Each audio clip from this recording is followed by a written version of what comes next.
Wow. Yeah. I think my awakening experience came on the back of a lot of endings, and I think, you probably all heard it, the dark night of the soul, but I lost everything. I lost my health. I'd had cancer. I'd lost something I dreamt about for a long time, my ambitions, my dreams, relationship difficulties, financial difficulties, you name it. And finally, I think I stood at the side of the road, sat in the car at the side of the road for the first time ever in my life, really, just sobbing at the universe and shouting at the universe, actually. And I wasn't very polite, saying, there'd better be something good that comes out of all of this. That's and I think it's the first time ever I said, help me. Never ever asked for help before. And I had a really rapid series. It was a series of synchronicities very, very quickly. I'm still having these little awakening experiences today. That's 9 years later, pretty much on a daily basis. But the first bit of it was, over a 2 or 3 week period, I found that I was seeing energies in a very different way. I started seeing geometry when I was just lying in bed at night, 3, 4 in the morning. No, I have to go back a step, actually.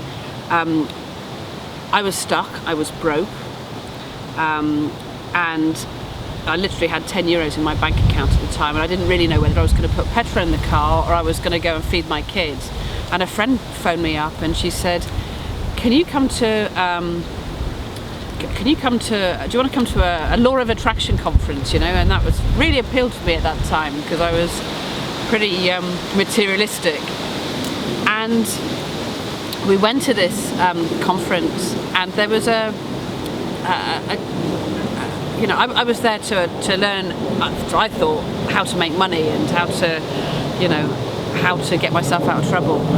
And she did this, there was a girl there, and she did an eye-gazing exercise with complete strangers.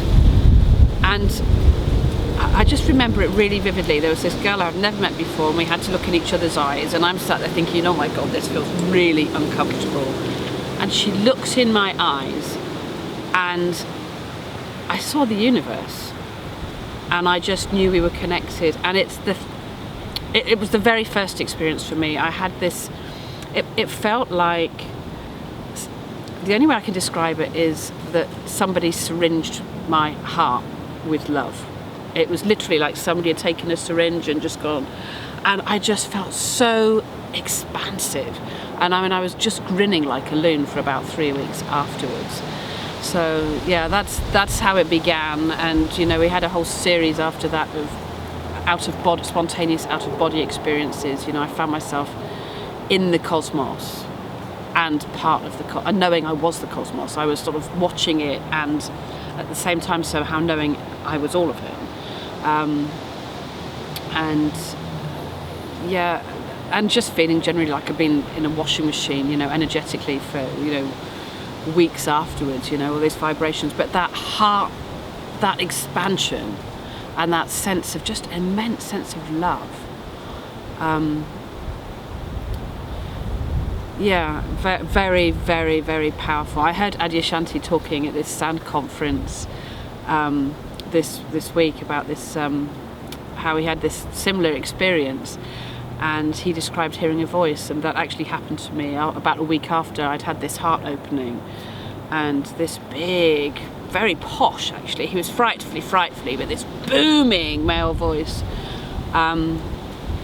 said to me, and it sounds so naff, it sounds really contrite, but it said, "Healer, heal thyself." And I freaked, because I'm lying in bed, and it was like looking around me, it's like I really thought there was somebody stood next to me at the side of the bed. But it was enough that I felt I couldn't work in my estate agency job anymore. I just had to stop doing that, and that's today. And it's like, okay, I get it. That's what I do. It's like I quit my job and I learned to heal, and I work. That's what I do today. I work as a Reiki practitioner. So, yeah, and that's what brought me here.